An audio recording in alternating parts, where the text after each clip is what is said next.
I heard my husband Mason and his brother Samuel planning my accident through our baby monitor. They thought I was asleep upstairs, but I was in the nursery. By morning, Jessica Williams had vanished without a trace, and they had no idea.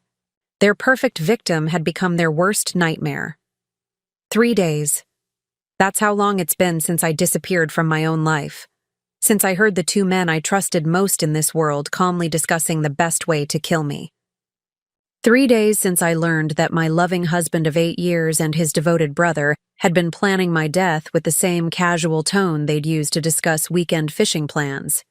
Before we jump back in, tell us where you're tuning in from, and if this story touches you, make sure you're subscribed, because tomorrow I've saved something extra special for you.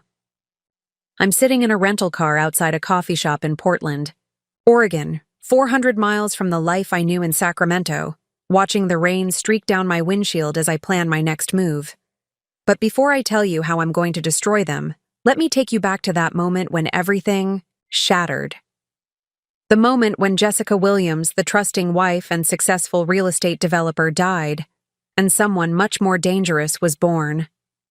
It started like any other Tuesday evening. Mason, my husband, had invited his brother Samuel over for dinner, something that happened at least twice a week.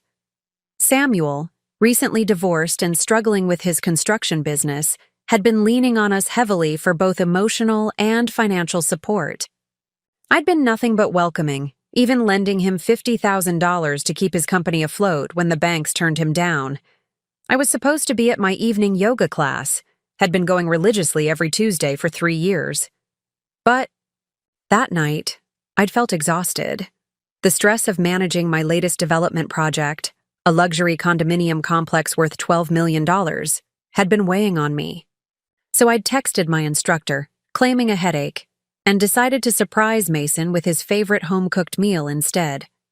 The irony isn't lost on me now. My decision to skip yoga that one time, a decision meant to show love and care, ended up saving my life. I'd parked in the driveway quietly, not wanting to ruin the surprise.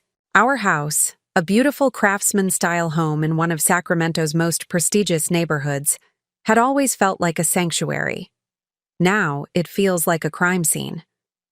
I'd entered through the back door, planning to start cooking immediately, when I heard voices from the living room. Nothing unusual there. Mason and Samuel often discussed business, sports, their shared frustration with Samuel's ex-wife Valerie's demands for higher alimony payments. I was actually pleased they were bonding.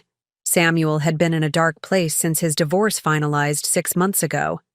But something in their tone made me pause. There was an intensity, a seriousness that felt different. I found myself lingering in the kitchen, straining to hear, when Samuel's words hit me like a physical blow. "The insurance policy is solid," he was saying, his voice low but clear. $2 million, and she just increased it last month for the new business venture. My blood turned to ice. They were talking about my life insurance policy, the one I'd updated when I'd taken on the condo project, the one Mason had encouraged me to increase, saying it was smart business practice for someone managing such large investments. "The construction site is perfect," Mason's voice replied, and I had to grip the kitchen counter to stay upright. "Accident-prone areas everywhere, a scaffolding collapse, maybe a crane malfunction.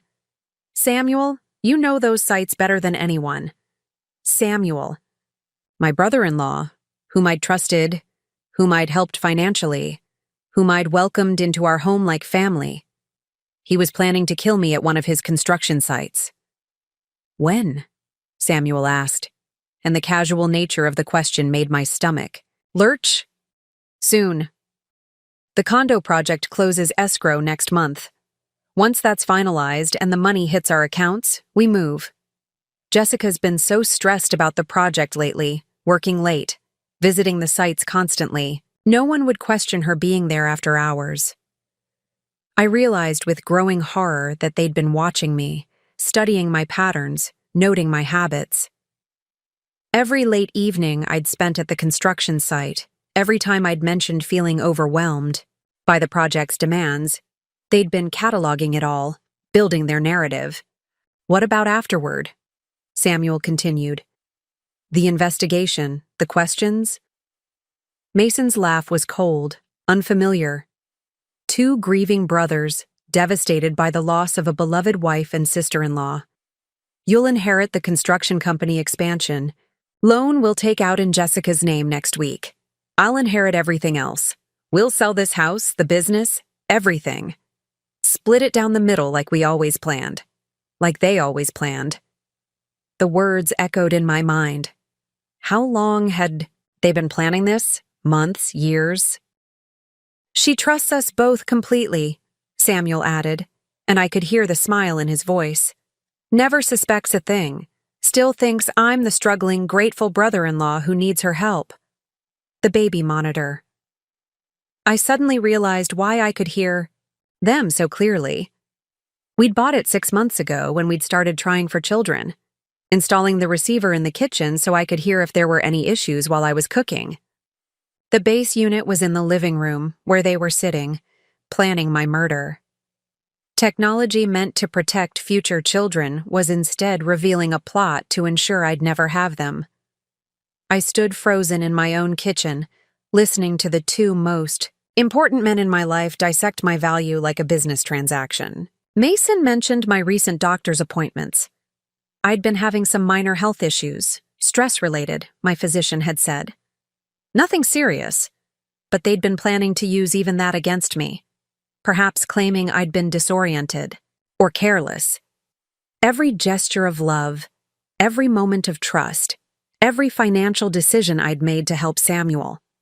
It had all been manipulation. They'd been grooming me for murder, but as I listened to their detailed planning, something unexpected happened.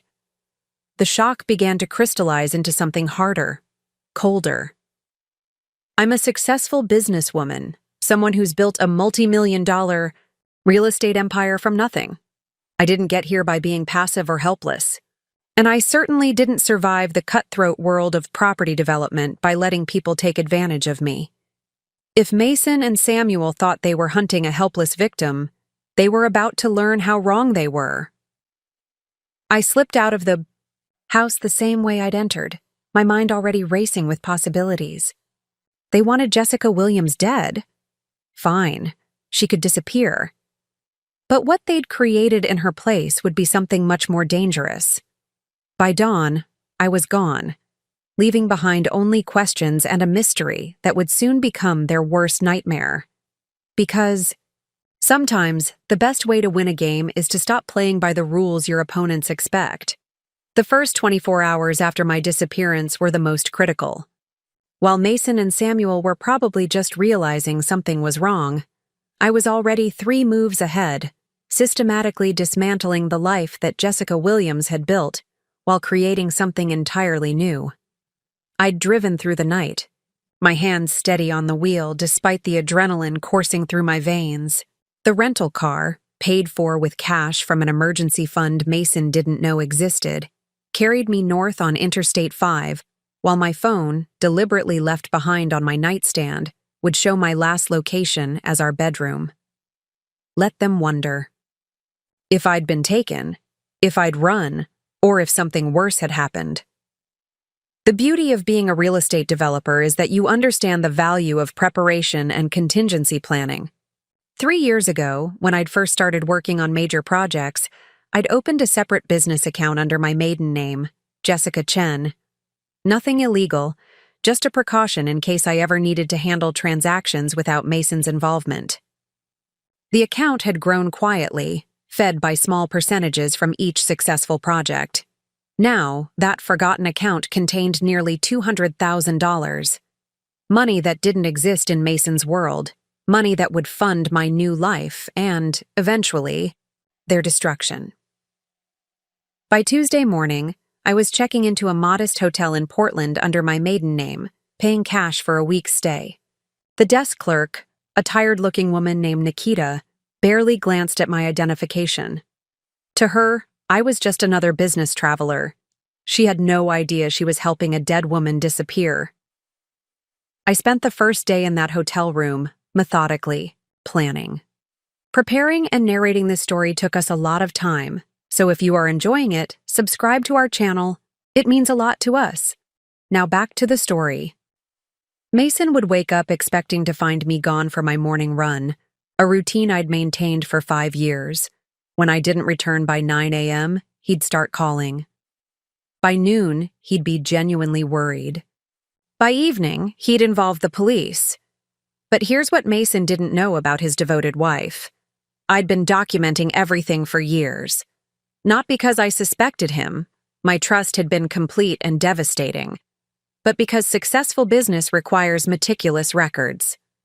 Every financial transaction, every business decision, every loan I'd made to Samuel was documented, backed up, and stored in multiple locations, including the $50,000 I'd lent Samuel. The loan he thought was a casual family favor was actually a formal business transaction, complete with contracts, payment schedules, and penalty clauses. I'd insisted on the paperwork, telling him it was just good business practice. He'd signed everything, probably thinking his sister-in-law was being unnecessarily formal. That contract would become very important soon. From my hotel room, I began making calls. Not to Mason. He thought I was missing, possibly kidnapped or worse. Instead, I called Gerald Martinez, my business attorney, and one of the few people who knew about my separate accounts and backup documentation systems. Jessica? His voice was surprised when he answered. I thought you were missing. Mason called this morning, said the police were looking for you. I need to see you, I said simply. Today. And Gerald? This conversation never happened. Gerald had been my lawyer for 6 years, had helped me navigate complex real estate deals worth tens of millions of dollars. He was also a man who understood that sometimes business gets complicated, and that the best lawyers are the ones who ask the right questions rather than too many questions. We met at his office at 6 p.m. after his regular staff had gone home. I'd driven back to Sacramento, carefully avoiding the neighborhoods where Mason or Samuel might see me. The risk was calculated. I needed Gerald's help, and some things required face-to-face conversation. They think you're dead, Gerald said, bluntly as I sat across from his mahogany desk. Mason's beside himself. Samuel's been helping coordinate search efforts. I'm sure they are, I thought. Nothing like a grieving husband and brother-in-law to deflect suspicion. I need you to help me access some accounts, I told him. And I need to understand exactly what my disappearance means legally. Gerald leaned, back in his chair, studying me with the sharp eyes that had made him one of Sacramento's most successful attorneys. Jessica, if you're alive and deliberately hiding, there are implications. Insurance fraud, if someone tries to claim you're dead.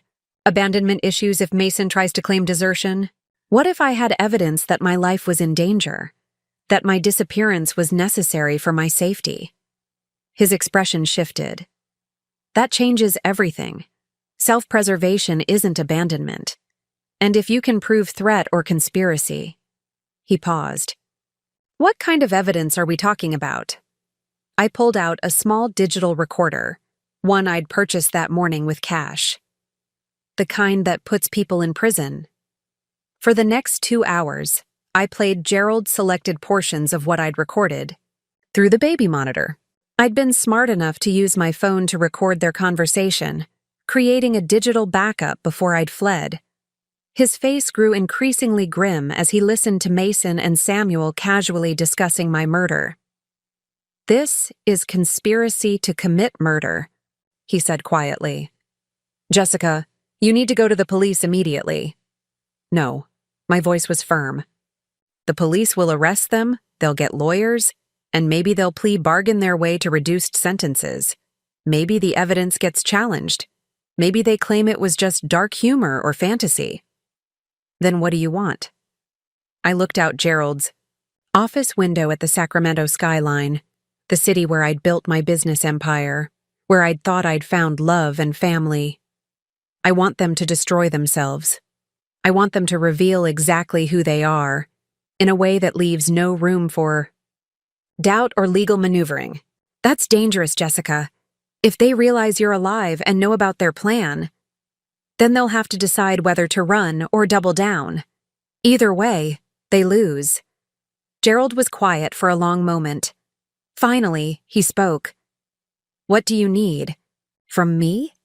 Patience, legal cover, and help accessing funds they don't know exist. As I left his office that night, I felt the last pieces of my old life falling away. Jessica Williams, the trusting wife, was truly dead now. What remained was someone harder, smarter, and infinitely more dangerous. Mason and Samuel wanted to kill me for money. Instead, I was going to let them destroy themselves trying. What Mason and Samuel didn't understand about me, what perhaps no one truly understood, was that my success in real estate hadn't come from luck or charm. It had come from an almost obsessive ability to research, analyze, and anticipate every possible scenario before making a move. In business, this had made me millions. Now it would make me untouchable. Returning to my Portland hotel that night, I spread everything across the small desk. Financial records, contracts, phone logs, and my laptop loaded with 8 years of meticulously organized digital files. Most wives might know their husband's favorite coffee order or his mother's birthday. I knew Mason's social security number, his credit score, every bank account, every investment, and every debt he'd accumulated. Since we'd been together, the picture that emerged as I worked through the night was devastating. Mason wasn't just planning to kill me for insurance money. He was drowning financially, and had been for over a year. Those successful cases he'd been celebrating at his law firm, most had been settled for far less than he'd claimed.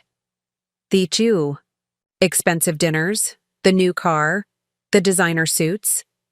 All of it had been financed through credit cards and loans I knew nothing about. But the real revelation came when I accessed our joint business accounts, the ones tied to my real estate developments. Over the past 6 months, Mason had been making small withdrawals, each just under the threshold that would trigger automatic notifications to me. 5,000 here, 8,000 there. Individually, they looked like legitimate business expenses. Together, they totaled nearly $90,000. My devoted husband had been embezzling from me for months. Samuel's financial situation was even worse than I'd imagined. The construction business I'd helped him save was a shell company now, kept alive only by the money he'd borrowed from us, and a web of contractor debts he had no intention of paying. His divorce from Valerie hadn't just cost him alimony, she'd taken half of everything, including assets he'd apparently been hiding from me and Mason. But here's where my real estate expertise became a weapon. I understood how to trace property, ownership, business registrations, and financial partnerships. And what I discovered made their murder plot even more sinister. 6 weeks ago, Samuel had quietly registered a new LLC, Sam Maz Construction Solutions. The name was a combination of their names, and Mason was listed as a silent partner with a 30% stake. They'd been planning to use my insurance money to launch a legitimate business together, built on my corpse. The scope of their betrayal was breathtaking. This wasn't a desperate plan conceived in a moment of financial panic. This was a calculated, long-term strategy that had been developing for months, possibly years. My phone, a new burner I'd purchased with cash, buzzed with a news alert. The local Sacramento stations were running the story. Prominent real estate developer missing, police investigating. The accompanying photo showed Mason at a press conference, his face perfectly composed in grief and concern. Samuel stood beside him, the supportive brother-in-law helping coordinate search efforts. They were good. I had to give them that. Mason's performance was flawless, the worried husband desperate for any news about his beloved wife. The media ate it up. Comments on the news websites showed an outpouring of sympathy for the devoted husband dealing with this tragedy. But I had advantages they couldn't anticipate. My success in real estate had required building relationships with people across every industry: contractors, inspectors, city planners, private investigators, security specialists. Over the years, I'd helped many of them with property deals, zoning issues, and investment opportunities. Now, those relationships would serve a different purpose.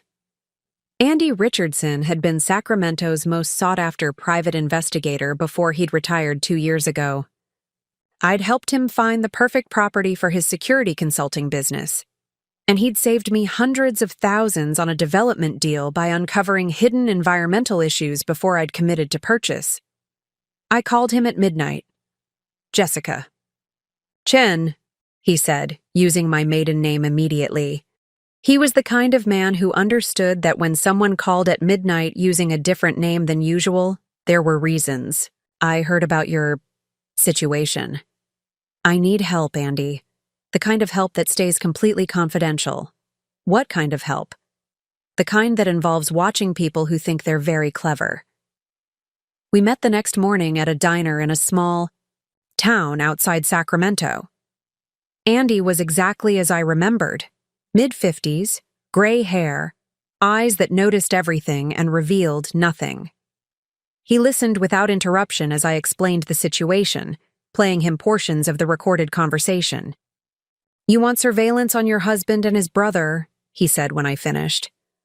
I want to know everything. Where they go, who they talk to, what they're planning. I want their phones monitored, their communications tracked, their movements documented. That's extensive. And expensive. I slid an envelope across the table. There's $20,000 in cash. Consider it a retainer. Andy opened the envelope, counted quickly, then looked at me with new respect. You've been planning this. I've been planning contingencies my entire adult life. I just never thought I'd need the one for surviving my own murder. There's something else you should know, Andy said. Your husband hired a private investigator. Yesterday. Someone to help find you. My blood chilled. Who? Danica Torres. She's good, but she's also expensive. Your husband is paying her $10,000 upfront to coordinate with the police search. $10,000. Money Mason didn't have unless he'd taken more from our accounts. But more importantly, he was being proactive about finding me in a way that seemed excessive for someone who supposedly had no idea where I was. Can you find out what he's told her? I asked.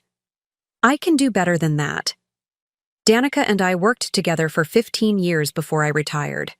She trusts me, and she's very interested in cases where the grieving spouse might not be as innocent as they appear. As I drove back to Portland that afternoon, I felt the balance of power shifting. Mason and Samuel thought they were hunting a victim who had inconveniently disappeared. They had no idea they were now being hunted by someone who understood exactly how dangerous they were. The next phase of my plan was simple. Let them reveal themselves while I gathered enough evidence to destroy them completely. In real estate, the key to any successful development is a solid foundation. I was about to build the foundation for their complete destruction. Andy's first surveillance report arrived 48 hours later, delivered to a secure email account I'd established using an encrypted service. What I read made me realize that Mason and Samuel's conspiracy was far more sophisticated and far more dangerous than I'd initially understood. They weren't just planning my murder. They'd been systematically positioning themselves for months, creating alibis, establishing patterns, and manipulating circumstances with the precision of professional criminals. According to Andy's surveillance, Mason had visited Samuel's construction site 3 times in the past week, always after hours, always when no other workers were present. The site foreman, a man named Carlos who'd worked with Samuel for over 2 years, had been mysteriously laid off the day before my disappearance. His replacement was someone Samuel had hired personally, someone with no connection to me or knowledge of my usual visits to construction sites.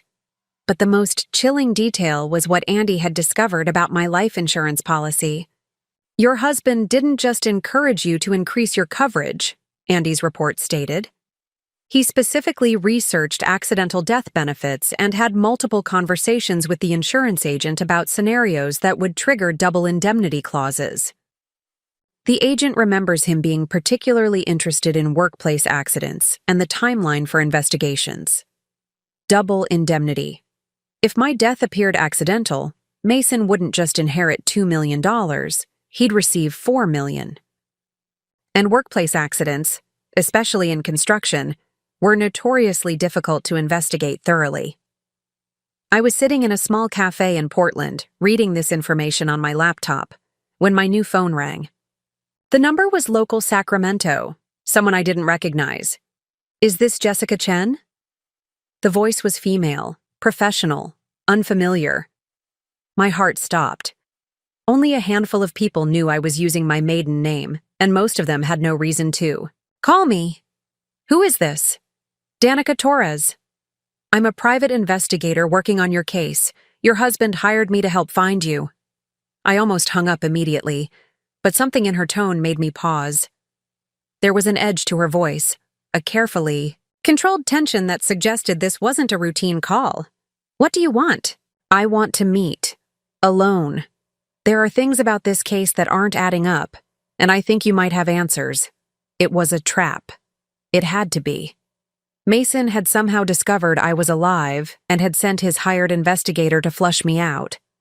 But as I sat there, considering my options, I realized something important.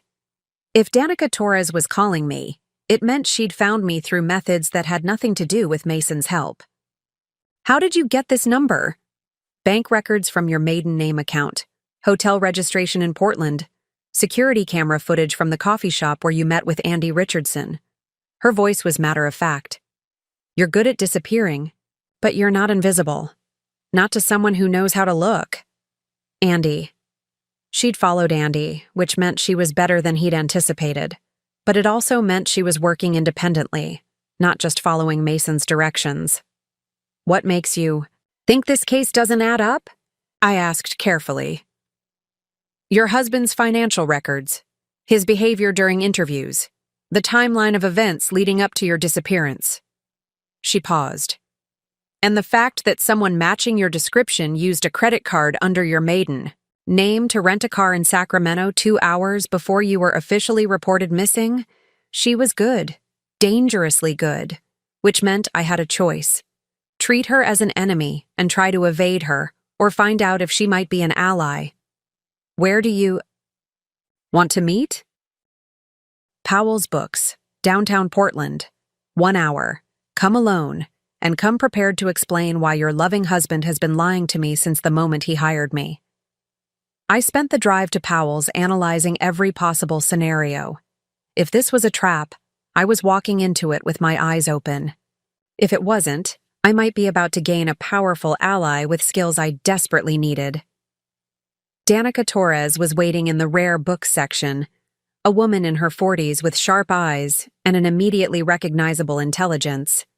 She was studying a book on financial crimes when I approached, and she looked up with an expression that suggested she'd been expecting me. "You look exactly like your photos," she said quietly. "Except for the part where you're supposed to be missing and possibly dead. What do you want?" She closed the book and turned to face me directly. "I want to know why your husband hired me to find you when he already knows you're alive." The statement hit me like a physical blow. "What?" "Your husband isn't a grieving spouse desperately searching for his missing wife. He's a man managing a situation. Every question I've asked him has been answered too quickly, too smoothly. Every emotion has been perfectly calibrated for the audience." She paused. "I've been doing this for 20 years. I know the difference between genuine grief and performance. That doesn't mean he knows I'm alive. No, but the phone call he made 30 minutes after he hired me does." Danica pulled out a small digital recorder. He called someone, his brother, based on the conversation, and told him that hiring me was perfect cover and that having a professional investigator find nothing would close the case permanently.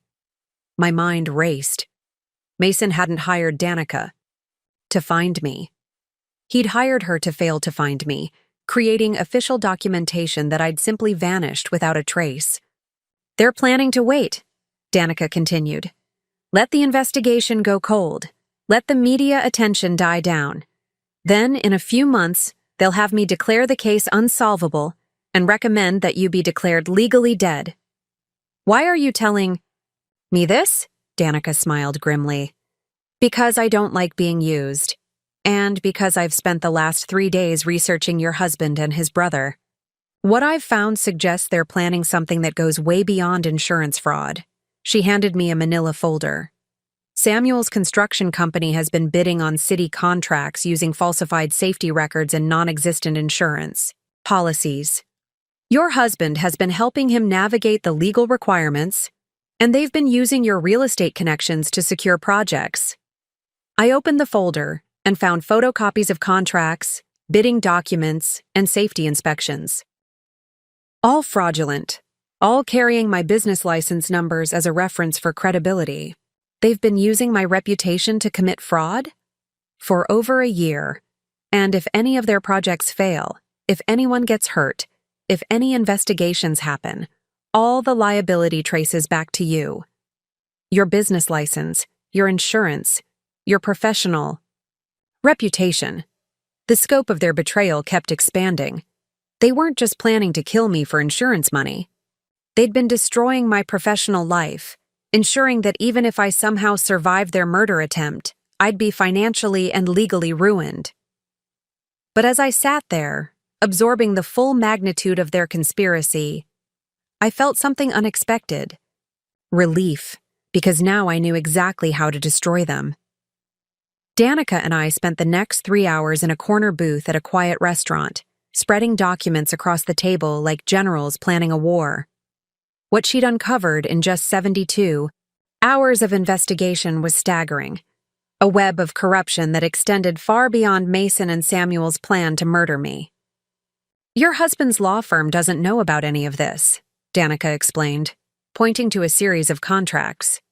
"He's been using his position and legal credentials to facilitate Samuel's fraudulent bids, but he's kept it completely separate from his official practice. If this comes to light, the firm will throw him under the bus to protect themselves." The contracts were damning. Samuel had been winning city construction projects by submitting bids that were impossibly low, then cutting costs by using substandard materials and falsifying safety inspections. The profit margins should have made the fraud obvious. But Mason had been providing legal cover, creating shell companies and dummy insurance policies that made everything appear legitimate on paper. "How much money are we talking about?" I asked. "Over the past 18 months? Nearly $3 million in fraudulent contracts. But here's the part that should terrify you. 2 of those projects are schools." My blood ran cold.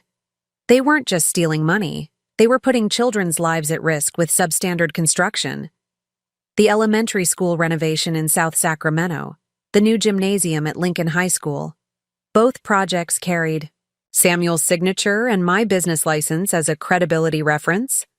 "There's more," Danica continued, pulling out another set of documents. "I found correspondence between your husband and a man named Victor Castellanos. He's Samuel's contact at the city planning office, the one who's been fast-tracking the bid approvals. Victor Castellanos. I knew that name. He'd approached me 6 months ago about a potential development deal, something that had seemed too good to be true. I'd declined, but not before he'd expressed particular interest in my business practices and professional connections. They were recruiting you," Danica said, reading my expression. "Victor needed someone with legitimate credentials and a spotless reputation to provide cover for larger-scale fraud. When you wouldn't cooperate willingly, they decided to use me anyway, and then eliminate me when the scheme was complete." The pieces were falling into place with sickening clarity. Danica nodded grimly. "Your death would accomplish multiple goals. Insurance money, elimination of the primary witness who could expose their fraud, and a tragic story that would deflect any investigation into Samuel's business practices. Who's going to aggressively investigate a grieving widow's construction? Company after she dies in a workplace accident? I stared at the documents, feeling the true scope of their betrayal wash over me. This wasn't just about killing me for money. They'd been systematically destroying everything I'd built while positioning themselves to profit from the wreckage. Victor's getting nervous, Danica continued. I've been monitoring communications, and there's been increased pressure from city auditors. Someone filed a complaint about irregularities in the bidding process. Who filed the complaint? Anonymous tip. But based on the specific details mentioned, it came from someone with inside knowledge of construction practices and city regulations. A possibility occurred to me. Valerie, Samuel's ex-wife. What makes you think that? She worked as a project manager for the city planning department before their divorce. She'd know exactly what to look for, and she'd have access to the right people to file an effective complaint. I paused, thinking. Samuel mentioned during their conversation that she was demanding higher alimony payments. What if she discovered his fraud and is using it as leverage? Danica pulled out her phone and scrolled through her notes. That would explain the timeline pressure. If Valerie is threatening to expose them unless Samuel pays more support, they need to complete their plan quickly before she can destroy them. I felt a cold smile spreading across my face, which means they're about to make mistakes. You're thinking of contacting her. I'm thinking of giving her the tools to finish what she started. Danica leaned back in her chair, studying me with new respect. You're not just trying to survive. This are you. You're planning to take them all down. They turned my life's work into a criminal enterprise. They put children at risk. They plan to murder me and profit from it. I gathered the documents into a neat stack. Survival isn't enough anymore. What do you need from me? Everything you can find on Victor Castellanos. Every communication between him and Mason. Every project they've corrupted using my credentials. I paused. And I need you to keep working for Mason, at least for now. You want me to be a double agent. I want you to feed him information that makes him feel safe while gathering evidence that will destroy him. Can you do that? Danica smiled, and for the first time, it reached her eyes. Lady, I've been waiting my entire career for a case like this. Mason thinks he hired me to cover up his crimes. Instead, he's paying me to document them. As we left the restaurant, I felt the final pieces of my strategy crystallizing. Mason and Samuel had built their conspiracy on a foundation of lies, fraud, and betrayal. Now I was going to use that same foundation to bring their entire world crashing down. They wanted Jessica Williams dead? Fine. But they were about to discover that what rose from her ashes was something far more dangerous than they'd ever imagined. That night, alone in my Portland hotel room, I found myself staring at my wedding photo, the only personal item I'd taken when I fled. Mason's smile looked so genuine, his arm around my waist so protective. I remembered that day 8 years ago with perfect clarity, how certain I'd been that I'd found my person, my partner for life. The signs had been there, from the beginning. I just hadn't recognized them as warnings. We'd met at a real estate law seminar in San Francisco. I was 26, 3 years into building my development business, hungry for success and knowledge. Mason was the keynote speaker, 32 years old and already a partner at his firm, brilliant and confident in a way that drew everyone's attention. He'd approached me during the cocktail reception, complimenting my questions during his presentation about zoning law complexities.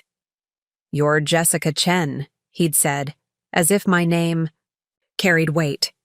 "I've been following your work on the Riverside Commons project. Impressive for someone so young." The fact that he knew my work, that he'd researched me before we'd even met, at the time, I'd found it flattering. Now I understood it as his first move in an 8-year game of manipulation. Our courtship had been perfect. Too perfect.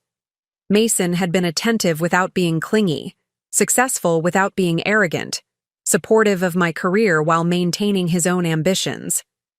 He'd integrated himself into my life so smoothly that within 6 months, I couldn't imagine making any major decision without his input. When I'd started working on larger projects, Mason had insisted on reviewing all my contracts. "I want to protect you," he'd said. "This business is full of people who'll take advantage of someone who trusts too easily." The irony was suffocating now. Our wedding had been everything I'd dreamed of. Elegant, intimate, surrounded by people who loved us. Samuel had been Mason's best man, giving a toast about how lucky Mason was to find someone who balanced his intensity with warmth and generosity. He'd actually gotten emotional talking about how I'd welcomed him into our family, how grateful he was to have a sister-in-law who treated him like a real brother. Every word had been a lie, delivered with tears in his eyes and a champagne glass, raised in my honor. The first crack in the facade had come 2 years into our marriage, though I'd dismissed it at the time. I'd discovered that Mason had been checking my business emails, claiming he was just trying to help manage my workload when I was overwhelmed with a difficult project. When I'd asked him to stop, he'd apologized profusely, explaining that his protective instincts sometimes got the better of him. "I just worry about you," he'd said, holding me close. "You trust people too much. Not everyone has your best interests at heart." Another red flag I'd painted green with love and rationalization. Samuel's divorce had brought him closer to us, or so I'd thought. Valerie had left him after discovering he'd been hiding money and lying about his business expenses. At the time, I'd sympathized with Samuel, believing his version of events, that Valerie was vindictive and unreasonable, that she was trying to destroy him out of spite. Now I wondered what Valerie had really discovered. What lies had she uncovered that had driven her away? The $50,000 loan to Samuel had been my idea, presented to Mason as a way to help his brother get back on his feet after the divorce. Mason had seemed reluctant at first, warning me that mixing family and money was dangerous. But when I'd insisted, he'd suddenly become supportive, even suggesting we could afford to lend more if needed. I'd thought I was being generous, helping family in crisis. In reality, I'd been funding the initial phase of their conspiracy. Looking back, I could trace the escalation. 6 months after the loan, Mason had started suggesting I increase my insurance coverage. "With the bigger projects you're taking on, we need to protect ourselves," he'd explained. Then came his encouragement to work more closely with Samuel's construction company on my developments, creating a professional relationship that would justify my presence at his work sites. Every suggestion had made perfect sense at the time. Every decision had seemed natural, collaborative, smart. But viewed through the lens of their recorded conversation, I could see the careful orchestration behind every moment. The most painful realization was understanding how they'd weaponized my strengths against me. My generosity had funded their scheme. My trust had blinded me to their deception. My professional success had provided the credibility they needed for their fraud. My love for family had made me the perfect victim. But as I sat there in that anonymous hotel room, surrounded by evidence of their betrayal, I felt something unexpected alongside the pain. Gratitude. Because their mistake hadn't been underestimating my intelligence or my resources. Their mistake had been teaching me, through 8 years of careful manipulation, exactly how they operated. They'd shown me their methods, their patience, their attention to detail. Now I was going to use everything. They'd taught me against them. Mason had molded me into the perfect victim, but in doing so, he'd also created the perfect predator. Someone who understood him completely, who knew his weaknesses as intimately as he'd believed he knew mine. The woman in the wedding photo was gone. What remained was someone harder, smarter, and infinitely more dangerous. Someone who'd learned from the masters of manipulation and was about to demonstrate just how well she'd absorbed their lessons. My transformation from victim to hunter required more than just emotional resolve. It demanded a systematic approach to gathering evidence that would stand up in court and destroy their lives completely. Over the next week, I established what I privately called my war room in a furnished apartment I'd rented under my maiden name in downtown Portland. The apartment's dining room table became command central, covered with printed emails, financial records, photographs, and a detailed timeline stretching back 3 years. I'd divided their conspiracy into categories: financial fraud, insurance manipulation, safety violations, and murder conspiracy. Each category had its own color-coded system, cross-referenced and documented with the precision that had made me successful in real estate development. Danica proved invaluable during this phase. Her daily reports from Sacramento painted a picture of Mason and Samuel growing increasingly confident in their success, while simultaneously making crucial mistakes. "Mason's been visiting Samuel's office every day since you disappeared," she reported during one of our encrypted video calls. "They're not even trying to hide their meetings anymore. Yesterday, I followed Mason to a storage unit facility. He spent an hour inside Unit 247, which is registered under Samuel's business name. A storage unit. People only rented storage units for things they needed to hide but couldn't throw away. Can you get inside? Already working on it. The facility has minimal security, and I have contacts who specialize in locks." While Danica handled surveillance, I focused on the digital evidence. Mason had always been meticulous about his electronic communications, but he'd made one critical error. He'd never changed the passwords to our shared accounts after my disappearance. Why would he? I was supposed to be dead.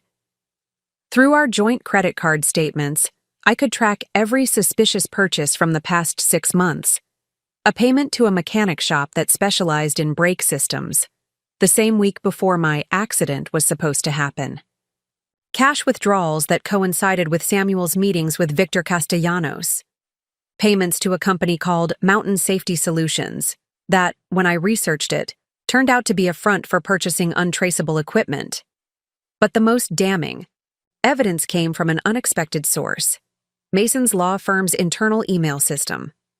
Gerald, my attorney, had maintained his own contacts within Mason's firm through years of professional interactions. When I explained what I needed, he made a carefully worded inquiry about document preservation requirements in cases involving missing persons. The firm's IT department is implementing a complete email backup as a precaution, Gerald reported. Standard procedure when a partner's spouse goes missing. They're protecting themselves against potential liability. But it also means every email Mason has sent or received in the past year is now preserved on secure servers. Can we access them? Not legally, but if those emails were to surface during a criminal investigation. Gerald's pause was meaningful. The firm would be required to turn over anything relevant. That gave me an idea. If I could provide law enforcement with enough evidence to justify a search warrant, Mason's own firm would become the source of his downfall. I spent 3 days crafting an anonymous tip package for the FBI's white-collar crime division. The package included copies of the fraudulent city contracts, evidence of the shell companies, bank records showing suspicious cash flows, and detailed documentation of safety violations at Samuel's construction sites. Most importantly, I included photographs that Danica had taken of Mason and Samuel meeting with Victor Castellanos at a restaurant outside Sacramento. The photos showed Victor accepting an envelope from Mason, while Samuel reviewed what appeared to be building inspection documents. But I held back the recording of their murder conspiracy. That would be my insurance policy, saved for when they thought they'd escaped consequences for their fraud. The response was swift. Within 48 hours of submitting the anonymous tip, federal agents raided Samuel's construction office and the storage unit Danica had identified. Local news reported that the FBI was investigating potential irregularities in city construction contracts. From my Portland apartment, I watched Mason's first public response to the investigation on the local news. He stood beside Samuel outside the construction office, both men presenting a united front of shock and cooperation. My brother and his Company have always operated with complete integrity, Mason told reporters. We're confident this investigation will clear up any misunderstandings. Right now, our focus remains on finding my wife and bringing her home safely. Perfect. Mason was publicly linking himself to Samuel's business practices while maintaining his image as a grieving husband. Every word he spoke was being recorded, and every statement would become evidence of his knowledge and involvement. Danica's evening report brought even better news. The federal investigation spooked Victor Castellanos. He's been making calls all day, and one of them was to someone at the mayor's office. I think he's trying to get ahead of this by cooperating with investigators.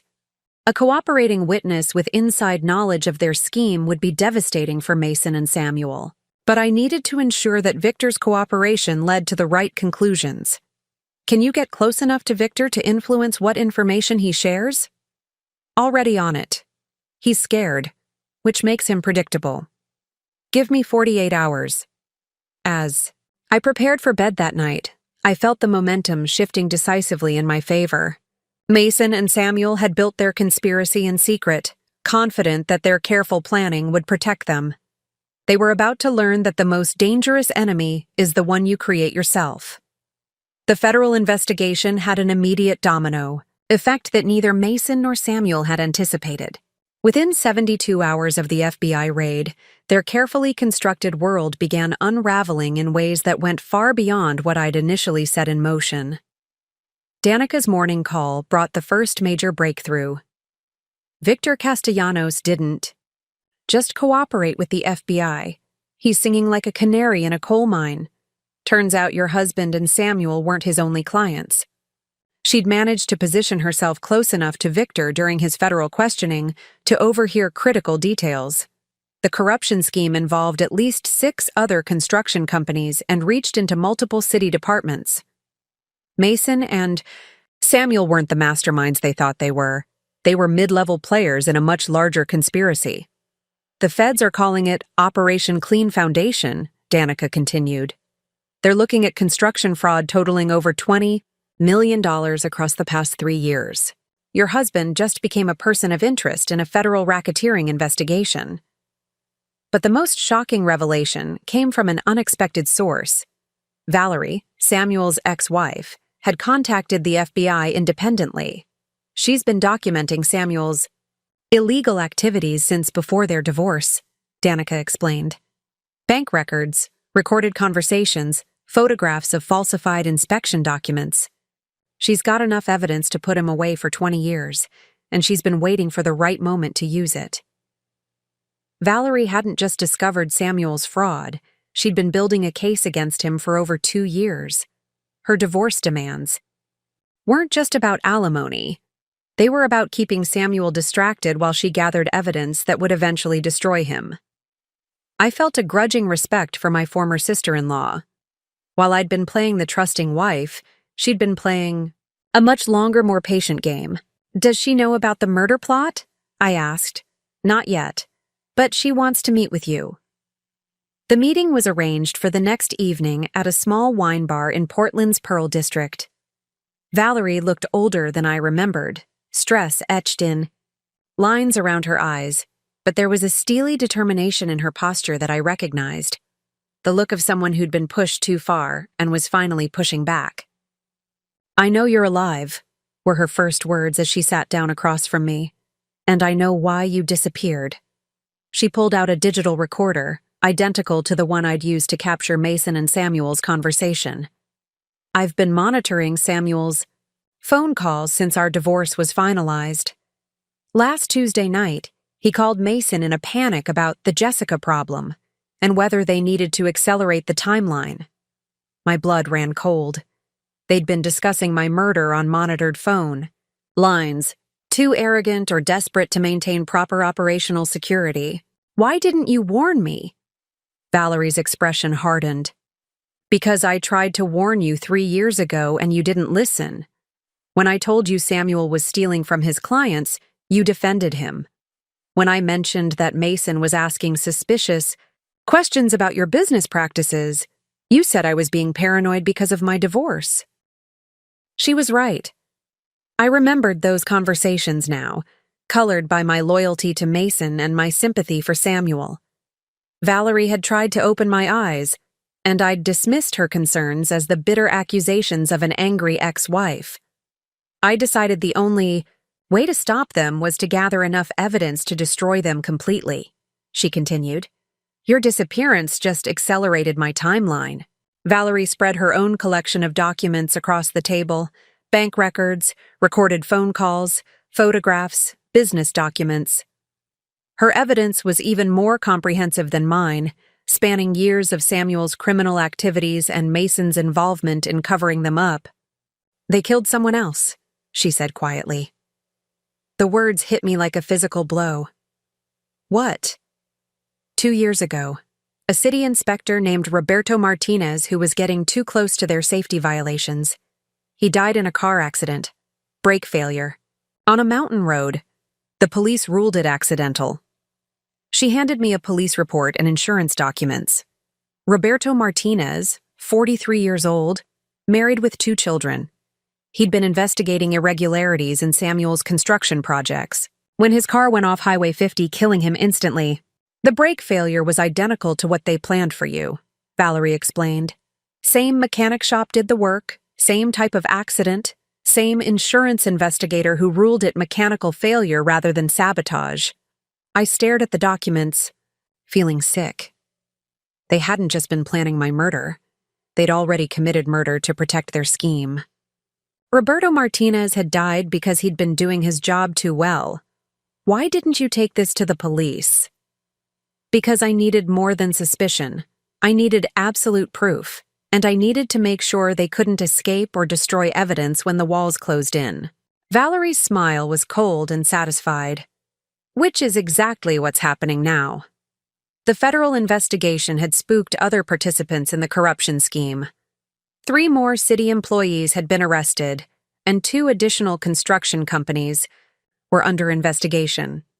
The web was expanding exponentially, and Mason and Samuel were trapped at the center of it. There's something else, Valerie said.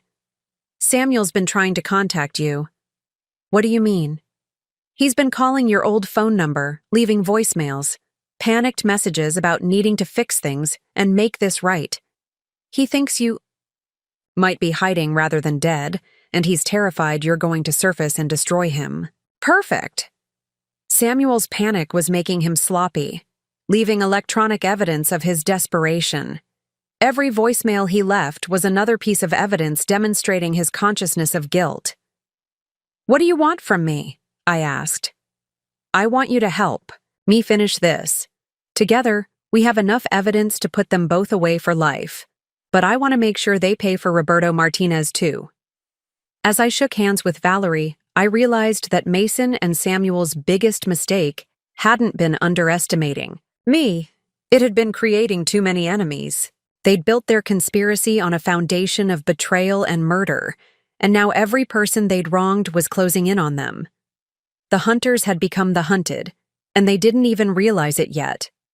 The alliance between Valerie, Danica, and myself transformed from a collection of individual revenge plots into something far more powerful, a coordinated campaign with the resources and expertise to ensure Mason and Samuel's complete destruction.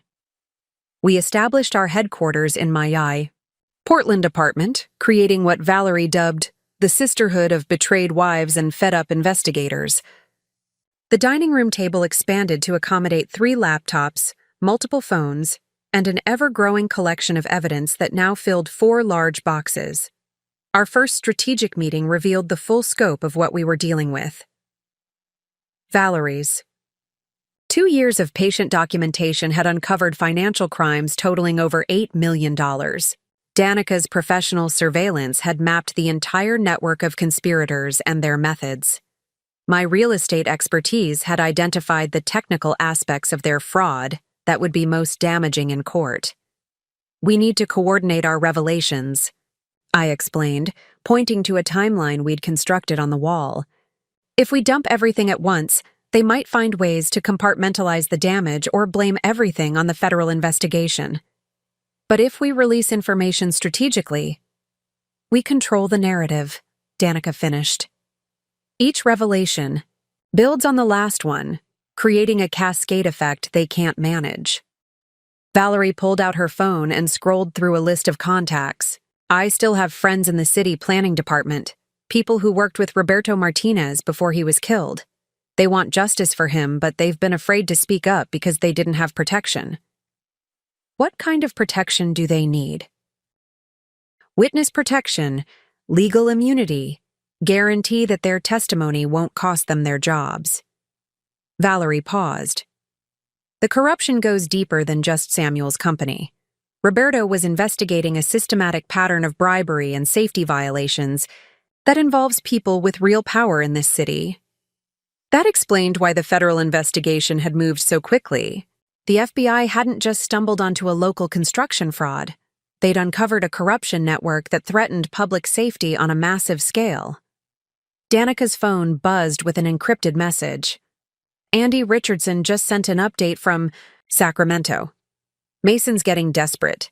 He withdrew $50,000 in cash yesterday, and he's been making calls to offshore banking services. Flight risk. Mason was preparing to run, which meant we needed to accelerate our timeline before he could disappear with whatever money he'd managed to steal. There's something else, Danica continued. Mason hired a second private investigator yesterday. Someone with a reputation for finding people who don't want to be found.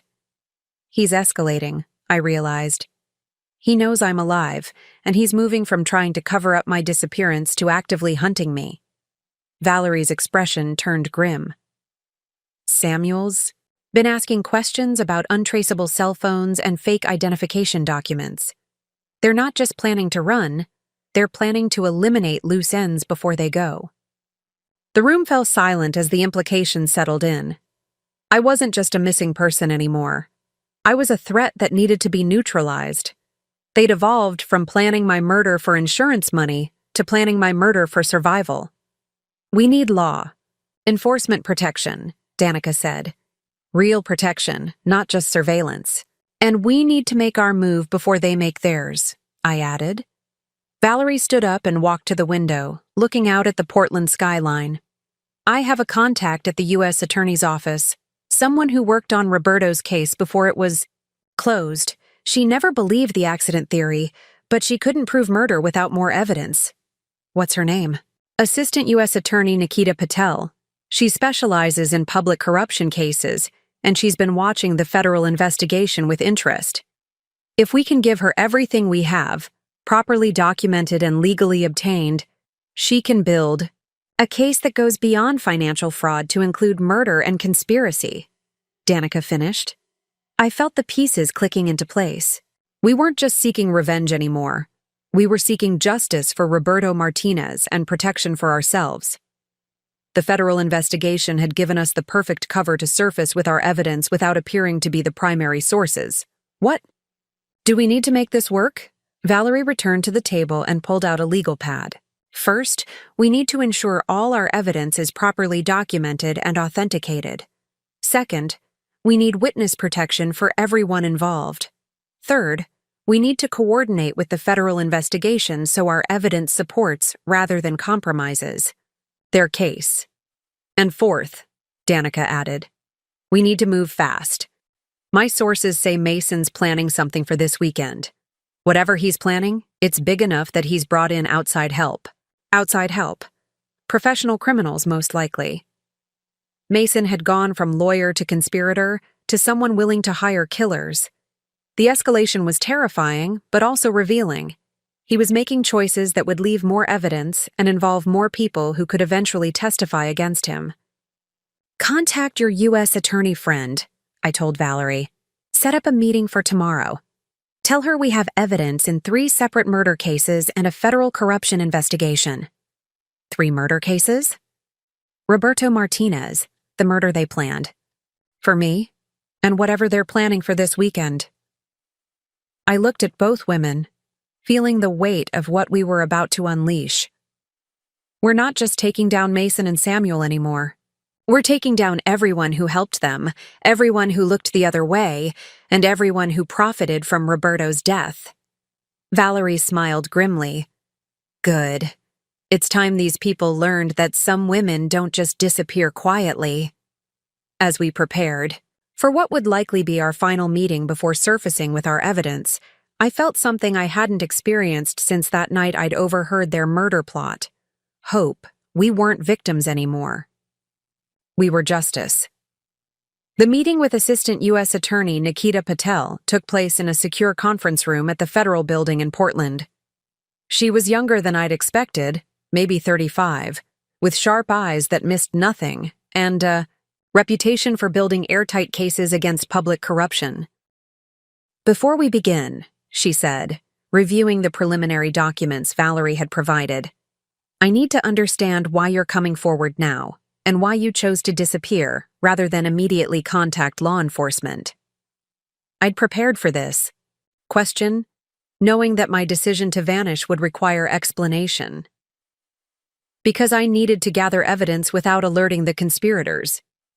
If I'd gone to police immediately with just the recording of their murder plot, they could have claimed it was taken out of context, or that they were joking or planning a fictional scenario. And now?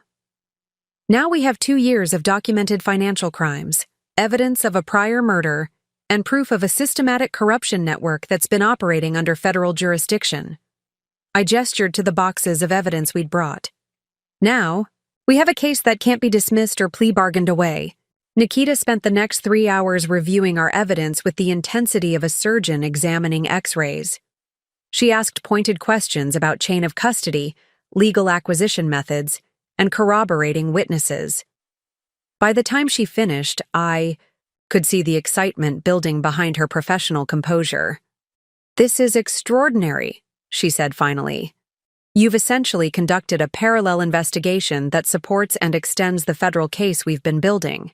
The Roberto Martinez evidence alone could reopen that investigation as a homicide.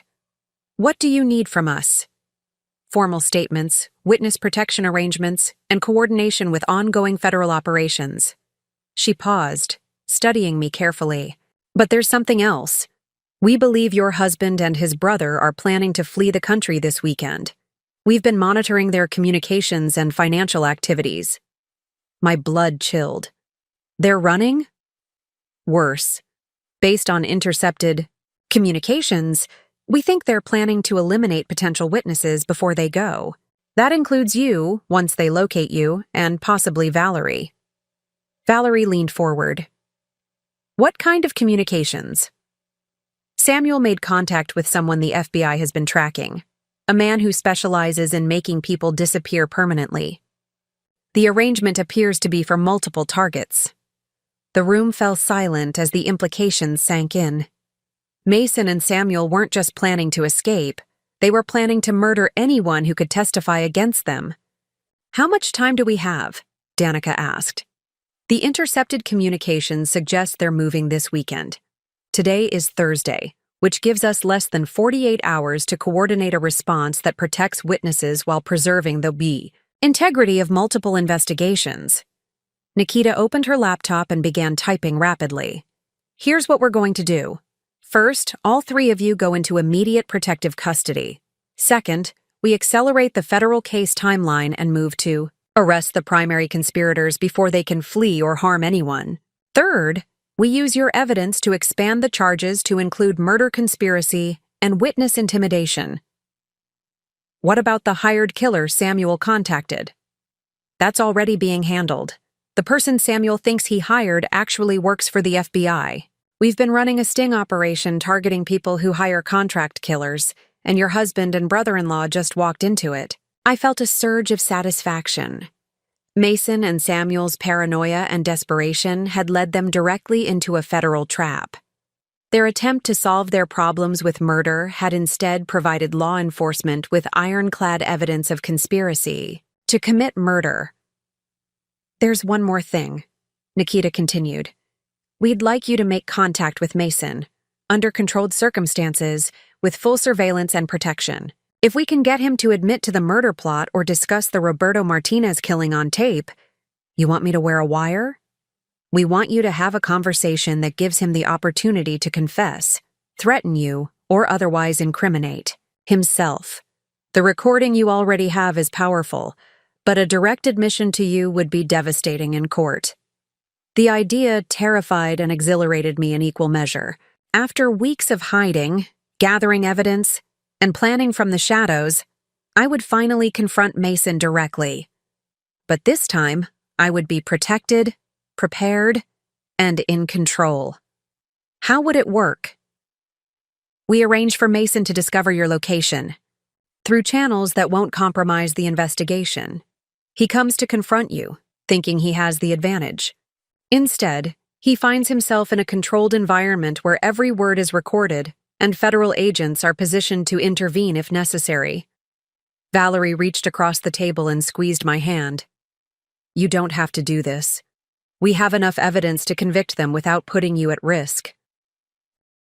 No, I said, surprised by the firmness in my own voice. I want to look him in the eye when he realizes he's lost. I want him to understand that the woman he planned to murder is the one who destroyed him. Nikita smiled grimly. Then let's give you that opportunity. But we do this my way, with my people, under my control. Mason thinks he's been hunting you for weeks. It's time to show him who the real predator is. As we finalized the details of what would be Mason's final performance, I felt the last pieces of my transformation clicking into place. The frightened woman who had fled in the night was gone. What remained was someone who had learned to hunt, the hunters. Tomorrow, Mason would get exactly what he'd been looking for. He just wouldn't survive finding it. The setup was perfect. Through carefully orchestrated leaks, Mason learned that I'd been spotted at a coffee shop in downtown Sacramento, apparently preparing to return home. The FBI arranged for him to overhear a conversation suggesting I would be at our old house that evening, alone and vulnerable. I waited in our living room, the same room where I'd first overheard their murder plot through the baby monitor. The irony was intentional. Federal agents were positioned throughout the house and neighborhood, invisible but ready. Agent Rodriguez spoke quietly in my earpiece, confirming that all recording equipment was active and backup units were in position. Remember, Rodriguez's voice was calm in my ear. Let him talk. Give him opportunities to incriminate himself. We need him to admit to the conspiracy on tape. The house felt different now, no longer the sanctuary I'd once believed it to be, but a stage where the final act of Mason's destruction would play out. I'd positioned myself in the chair where I used to read, where I'd planned surprise dinners for him, where I'd dreamed of the children we'd never have. Now it would be where he learned that his perfect victim had become his perfect nemesis. At 8:47 p.m., I heard his key in the lock. My heart hammered against my ribs, but my voice was steady as I called out, "Hello, Mason." He appeared in the doorway, and for a moment, neither of us spoke. He looked terrible, hollow-eyed, unshaven, 20 pounds thinner than when I'd disappeared. The stress of managing his conspiracy while pretending to be a grieving husband had taken its toll. His expensive suit hung loose on his frame, and his hands trembled slightly as he gripped the doorframe. Jessica. His voice cracked on my name, and I saw him struggle to process what he was seeing. "Where have you been? I've been going crazy. Thinking you were... We've been searching everywhere." The performance was flawless, the concerned husband overwhelmed with relief at finding his missing wife. If I hadn't known the truth, I might have believed it myself. But I could see the calculation behind his eyes, the rapid assessment of this unexpected situation. "I know exactly where you've been searching," I said calmly, my voice carrying none of the warmth it once held for him. "And I know why." His face went pale, the mask of relief slipping slightly. "What do you mean?" "I mean I heard everything, Mason. That Tuesday night when you thought I was at yoga. I heard you and Samuel planning my accident. I heard you discussing my insurance policy and how to make my murder look convincing. The transformation was subtle, but unmistakable. The desperate husband persona flickered and died, replaced by something colder, more calculating. I watched him mentally shift gears, moving from relief to damage control. "You don't understand," he said finally, stepping fully into the room but maintaining distance. "It wasn't supposed to be like this. The business problems, the debts. We were desperate." "Desperate enough to murder me?" I kept my voice level, professional, as if we were discussing a business transaction rather than my planned death. "Desperate enough to consider options." His voice hardened, and I saw the mask of the devoted husband finally slip away completely. "Do you have any idea how much debt we're carrying? How close we are to losing everything?" "We?" I stood up slowly, letting the word hang between us. "You mean how close you are to losing everything you stole from me?" His laugh was bitter, devoid of any warmth I'd once found attractive. "I built this life. I made the connections that got you your first big contracts. I provided the legal framework that made your business possible." His voice rose, desperation, bleeding through the anger. "You owe me everything, and when I needed help, you were too busy playing successful businesswoman to notice your own husband drowning. So you decided to drown me instead. You disappeared on your own," he snapped, beginning to pace like a caged animal. "Maybe that's for the best. Maybe we can still work this out. Come back. Help me fix the business problems, and we can forget any of this happened." The audacity was breathtaking. Even now, faced with the evidence of his conspiracy, he was trying to manipulate me, to convince me that my attempted murder was somehow a reasonable business solution. Like you forgot about Roberto Martinez, the race? Name hit him like a physical blow. His face went white, and I saw the moment he realized exactly how much I knew. His pacing stopped abruptly, and his eyes darted toward the windows, calculating escape routes. "How do you—" He couldn't finish the question, couldn't bring himself to ask how I'd discovered their earlier murder. "I know about all of it, Mason. The corruption, the fraud, the murder. And now everyone else knows, too."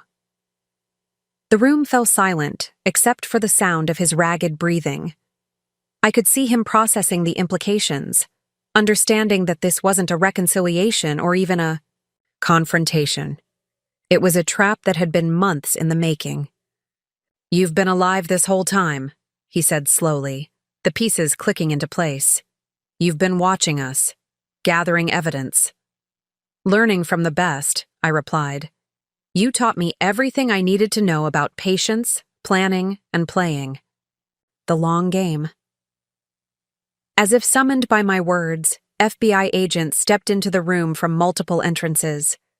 Mason spun around, seeing his escape routes blocked, understanding finally that he'd walked into a carefully orchestrated takedown.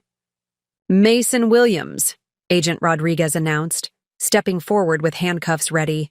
"You're under arrest for conspiracy to commit murder, wire fraud, and racketeering." The look on Mason's face as the handcuffs clicked into place was everything I'd hoped for: shock, rage, and the dawning realization that he'd been outmaneuvered by the woman he'd planned to kill. The hunter had become the hunted, and the hunt was finally over. The arrests happened simultaneously across Sacramento in a coordinated operation that the FBI had been planning for weeks. While Mason was being read his rights in our living room, federal agents were taking Samuel into custody at his construction office, finding him in the middle of shredding documents. Victor Castellanos was arrested at his home during a family dinner, his wife and children watching in shock as their father was led away in handcuffs. The coordination was flawless. No one had time to warn the others, destroy evidence, or flee. Within 2 hours, 17 people connected to the corruption network were in federal custody, from low-level inspectors who'd falsified safety reports to city council members who'd fast-tracked fraudulent contracts. I spent that first night in a safe house, watching the news coverage with a mixture of satisfaction and surreal disbelief. "Federal corruption ring uncovered," the headlines read. "Missing woman's reappearance exposes murder plot." My face was on every news channel, but now as a survivor and witness rather than a victim, Agent Rodriguez joined me for the debriefing, his satisfaction evident as he reviewed the night's arrests. Samuel broke immediately, he reported. Started confessing before we even finished reading him his rights. He's so terrified of the murder conspiracy charges that he's trying to trade information for any kind of deal. What kind of information? Everything. Bank records, bribery schedules, safety violations, even the location where they disposed of evidence from Roberto Martinez's car. Rodriguez paused. He also confirmed details about the hired killer arrangement. Apparently, Mason was planning to eliminate both you and Valerie this weekend. The scope of their desperation was staggering. They'd been so close to complete exposure that they'd planned to commit multiple murders rather than face the consequences of their crimes. What about Mason? Maintaining his innocence and demanding a lawyer, he's trying to claim that Samuel manipulated him, that he had no knowledge of any murder plots. Rodriguez shook his head. It won't work. We have him on tape planning your death, and Samuel's confession fills in every detail. The evidence we'd compiled over weeks of careful planning overwhelmed the justice system in the best possible way. Federal prosecutors found themselves with so much documented proof that plea bargaining became impossible. The conspiracy was too extensive, the crimes too serious, and the evidence too comprehensive for any deals beyond cooperation in exchange for life sentences instead of death penalties. Within hours, the investigation exploded across local and national news. The corruption scheme had tentacles reaching into city government, state contracting agencies, and federal highway projects. The estimated fraud totaled over $50 million, with safety violations that had put thousands of lives at risk. I watched the first press conference from the safe house, feeling surreal as Assistant U.S. Attorney Nikita Patel detailed the charges. This investigation has uncovered a systematic pattern of corruption, fraud, and violence that threatened public safety across multiple jurisdictions. We have evidence of fraudulent contracts worth over $50 million, safety violations that endangered citizens, and a conspiracy that included the murder of a city inspector and the planned murders of multiple witnesses. Roberto Martinez's widow appeared at the press conference, flanked by her attorneys and representatives from the newly formed Families' Rights Organization. She'd filed a wrongful death lawsuit against everyone involved in the conspiracy, armed with the evidence Valerie and I had provided. My husband died because he was trying to protect people, Maria said through tears, her voice growing stronger, as she continued. These men killed him to protect their profits. They turned our city's construction industry into a criminal enterprise that put children at risk every day. Today, we finally have justice for Roberto and protection for future whistleblowers. The domino effect continued throughout the week as the investigation's scope became clear. 3 school districts announced immediate safety inspections of all buildings constructed or renovated by Samuel's company. The mayor called for a complete audit of all city contracts awarded in the past 5 years. The governor announced a statewide task force to investigate construction fraud. 5 additional construction companies were shut down pending investigation when their connections to the corruption network became apparent. 2 banks faced federal scrutiny for their role in laundering proceeds from fraudulent contracts. A dozen city employees were suspended pending the outcome of criminal charges, but the most satisfying moment came when I learned about Samuel's complete psychological breakdown during his interrogation. Faced with overwhelming evidence and the knowledge that his hired killer was actually an FBI agent, he'd confessed to everything: the corruption scheme, the Roberto Martinez murder, and the detailed plans to kill me and Valerie. He gave us a complete timeline, Agent Rodriguez reported during one of our debriefing sessions. Dates, methods, financial transactions, even recordings of conversations with Mason about the best ways to stage your accident. He's trying to trade information for a reduced sentence, but with the charges he's facing, cooperation might get him life without parole instead of the death penalty. Mason, predictably, maintained his innocence and blamed everything on Samuel's manipulation and the federal investigation's pressure. His lawyers were pushing for a mental health defense, claiming the stress of my disappearance had caused a psychological break that made him susceptible to Samuel's influence. The strategy was doomed to fail. The evidence showed months of careful planning that preceded my disappearance, including the life insurance increase, the recruitment of corrupt officials, and the systematic embezzlement from my business accounts. No temporary insanity defense could explain such methodical preparation. Valerie found particular satisfaction in watching Samuel's construction empire collapse completely. "Every building he worked on is being inspected," she told me during one of our daily calls. 3.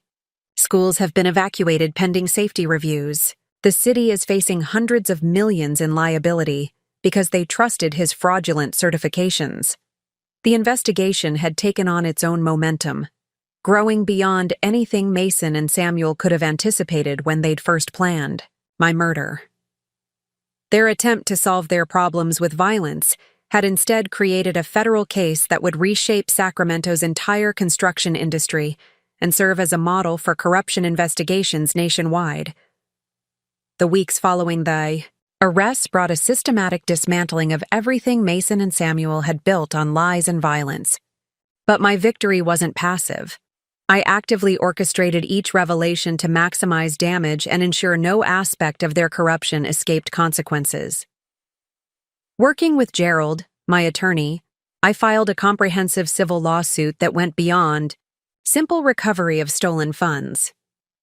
Using my real estate expertise, I identified every property, contract, and business relationship they'd corrupted using my credentials. The lawsuit sought damages not just for the money they'd stolen, but for the systematic destruction of my professional reputation, the emotional trauma of discovering my husband's murder plot, and the ongoing security costs required to protect myself from future retaliation. The civil case is almost more devastating than the criminal charges, Gerald explained during one of our strategy sessions, surrounded by boxes of evidence that now filled his entire conference room. "We're seeking treble damages under RICO, statutes, punitive damages for the attempted murder, and comprehensive restitution for every fraudulent contract that used your credentials. Even if they somehow avoided prison, they'd spend the rest of their lives in financial servitude." But prison was inevitable. Samuel's confession had created a cascade of plea deals as other conspirators rushed to cooperate before the best deals were taken. The mechanic who'd sabotaged Roberto Martinez's brakes testified in exchange for reduced charges, providing technical details about how they'd made the murder look like mechanical failure. Victor Castellanos provided detailed records of every bribe and fraudulent contract approval, complete with dates, amounts, and recordings he'd secretly made as insurance against his co-conspirators. Even some of Mason's law firm partners came forward with evidence of suspicious activities they'd previously ignored, hoping to avoid charges for willful blindness to their colleagues' criminal behavior. The professional consequences were swift and merciless. Mason was disbarred within a month, his law license permanently revoked by the State Bar Association. The disbarment proceedings included public hearings where the full scope of his corruption was detailed, ensuring that his professional destruction was as visible as his criminal prosecution. Samuel's construction license was canceled, and his company was banned from all future government contracts. The state licensing board also revoked the certifications of every inspector and engineer who'd worked with him, creating a ripple effect that destroyed dozens of careers built on corruption. The broader professional impact was even more satisfying. Contractors, suppliers, and subcontractors who'd worked with Samuel found themselves under investigation or blacklisted by association. 3 major suppliers lost city contracts worth millions when their connections to the corruption network became public. 2 engineering firms faced federal investigation for their role in approving falsified safety reports. I took particular satisfaction in the financial destruction. Through the FBI's asset forfeiture process, every account, property, and investment they'd acquired through illegal means was seized. The house Mason and I had shared, appraised at $2.3 million, became federal property. Samuel's construction equipment, worth over $800,000, was auctioned to compensate victims. Even their personal vehicles were seized when prosecutors proved they'd been purchased with stolen funds. But the systematic nature of their financial ruin went deeper. Their credit was destroyed, their bank accounts frozen, their insurance policies canceled. Mason's law firm partnership was dissolved, and his share of the firm's assets was seized to pay restitution. Samuel's ex-wife, Valerie, successfully argued that his hidden assets should be considered marital property subject to division, essentially ensuring that even money he'd hidden from his first criminal conspiracy would be recovered. The psychological pressure proved even more effective than legal consequences. Danica's contacts in the prison system reported that both men were struggling with the reality of their situation. Mason, who'd built his identity around being the smartest person in the room, couldn't accept that he'd been outmaneuvered by the wife he'd planned to murder. "He's been writing letters," Agent Rodriguez reported during one of our regular updates. "To judges, prosecutors, journalists, anyone who'll listen.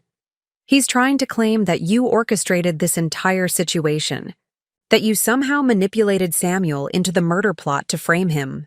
The accusations were absurd and easily disproven by the timeline of evidence, but they revealed Mason's complete inability to accept responsibility for his actions. Even facing life in prison, he was still trying to manipulate the narrative. Samuel had suffered what his lawyers termed a complete psychological break. Faced with evidence of his crimes and the knowledge that his attempt to hire a killer had been a federal sting operation, he'd stopped eating and was under psychiatric observation. His mental health deterioration was so severe that prosecutors had to delay some depositions until he could be stabilized enough to participate in his own defense. "They're both trying to blame each other now," Agent Rodriguez explained. Mason claims Samuel manipulated him into the murder plot through threats and emotional pressure. Samuel insists Mason was the mastermind who convinced him to escalate from fraud to violence. Neither story holds up against the evidence, but it shows how completely their partnership has collapsed. The media coverage continued to favor the narrative I'd carefully constructed. I gave selective interviews, always emphasizing my role as a survivor rather than an active participant in their downfall. The public saw me as a woman who'd escaped, a murder plot through intelligence and courage, not someone who'd systematically destroyed her would-be killers. But perhaps the most satisfying element was watching their support networks collapse. Friends who'd once defended them publicly began distancing themselves as evidence mounted.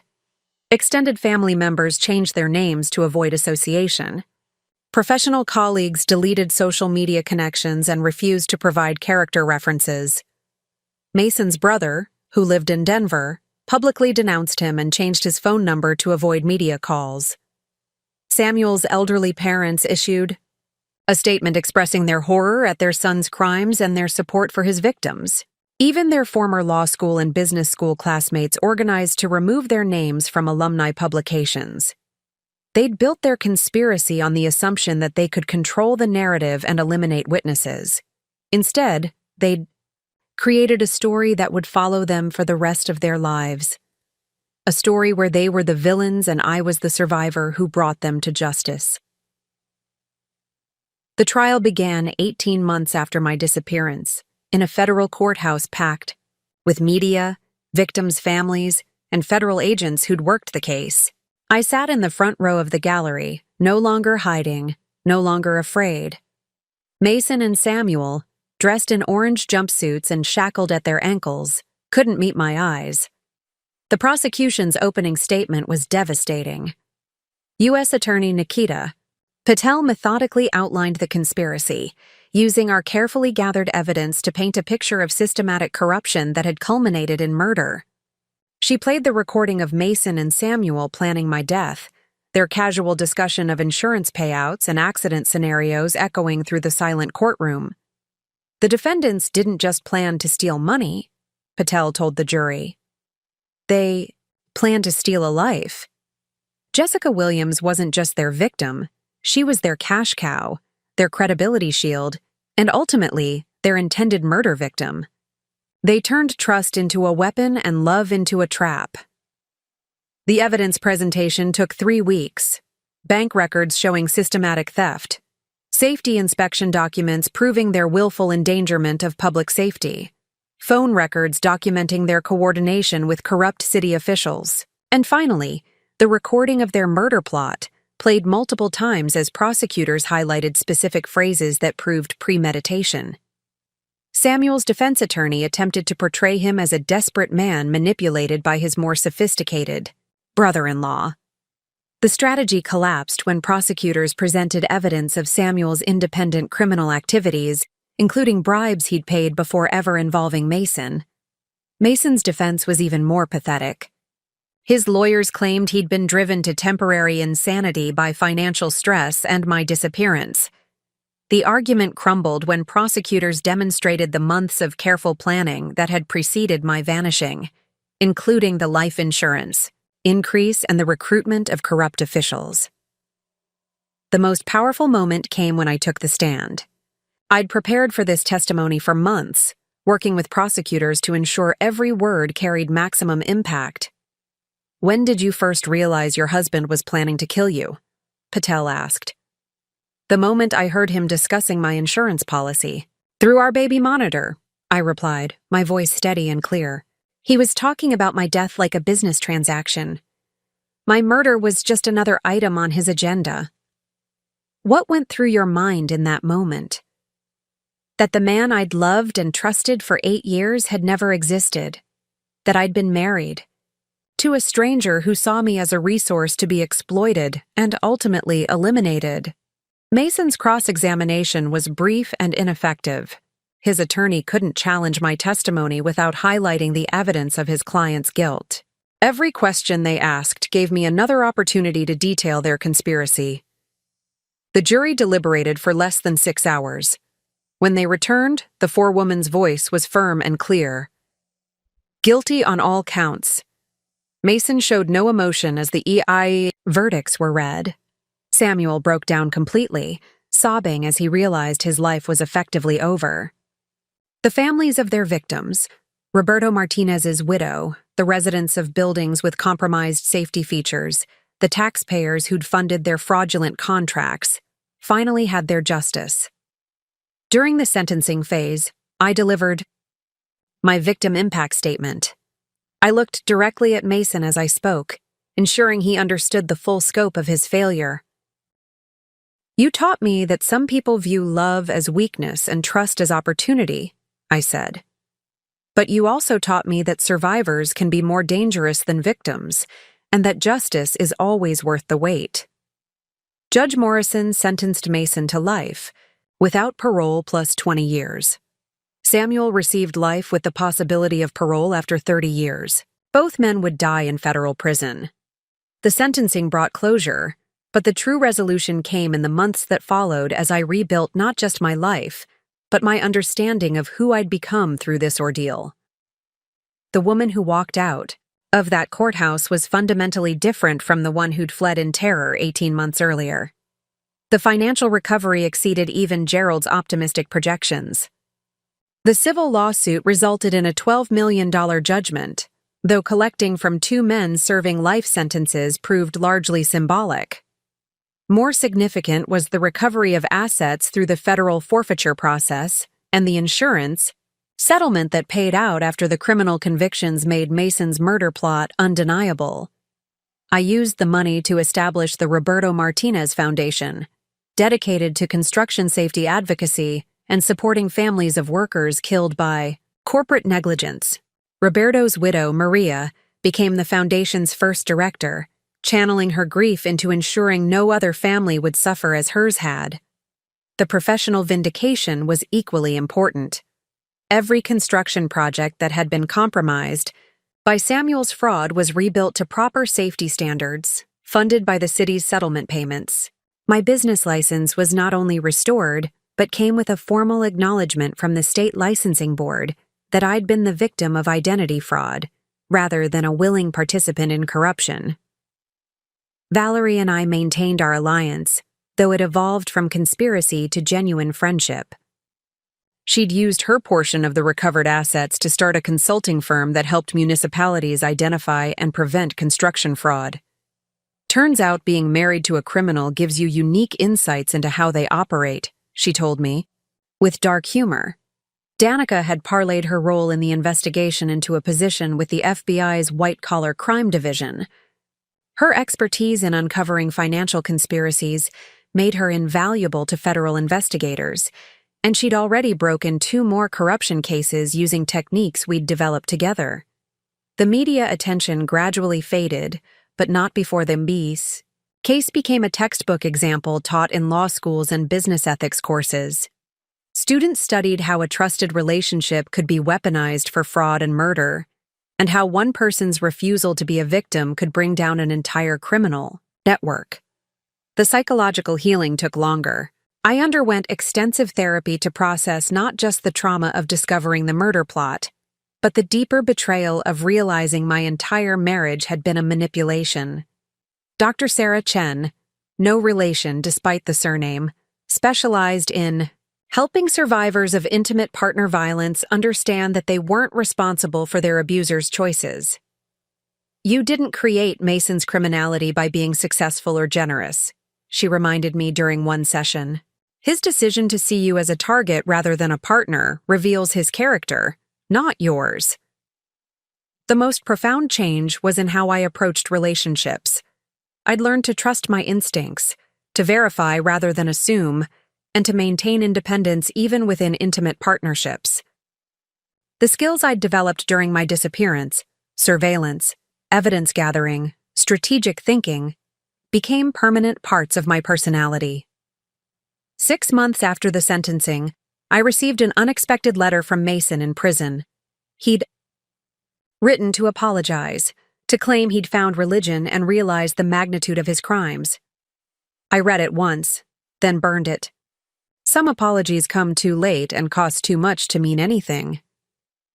The final resolution came not through forgiveness, but through understanding that I'd not only survived their conspiracy, I'd transformed it into something that made the world safer for others. Justice, it turned out, was the best revenge of all.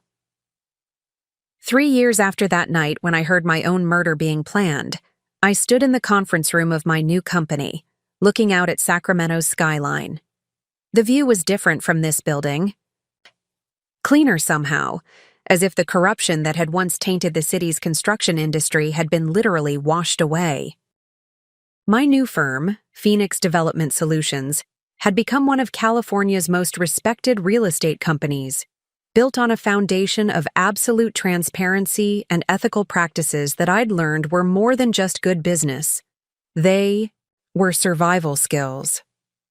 Every contract included anti-corruption clauses, every project underwent independent safety inspections, and every client received detailed documentation of our compliance procedures. The irony wasn't lost on me that Mason and Samuel's attempt to destroy my reputation had ultimately enhanced it. Clients sought me out specifically because I was the developer who'd exposed the corruption ring, who'd prioritized public safety over profit margins. My survival story had become a brand of integrity that competitors couldn't replicate. Andy Richardson had become my head of security, officially retired from private investigation, but still maintaining the vigilance that had helped save my life. "Old habits," he'd say when I caught him running background checks on new employees or installing additional security systems in my office. The Roberto Martinez Foundation had grown beyond anything I'd initially envisioned. Maria Martinez had proven to be a formidable advocate, using her husband's memory to drive legislative changes in construction oversight. 3 states had passed Roberto's laws requiring independent safety inspections and whistleblower protections for workers who reported violations. But the most profound changes were personal. I'd remarried 8 months ago to Dr. James Chen, Sarah's brother and a federal prosecutor who'd worked on white-collar crime cases. The relationship had developed slowly, built on complete honesty about my past and his understanding of the psychological complexity of surviving intimate betrayal. "You know I'm going to run background checks on you periodically," I'd told him before our first official date. Good, he'd replied. I'd be worried if you didn't. Our wedding had been small, attended by the core group of people who'd helped me survive and rebuild: Valerie, Danica, Andy, Gerald, and the Rodriguez family from the FBI. The ceremony included a memorial moment for Roberto Martinez, acknowledging that our celebration was possible because others had paid the ultimate price for exposing the truth. The nightmares had mostly stopped, replaced by dreams of construction projects that actually protected people and business deals that created value rather than extracting it. But I still kept emergency bags packed in 3 different locations, still maintained bank accounts that only I knew about, still had Danica run periodic checks to ensure Mason and Samuel remained in federal custody.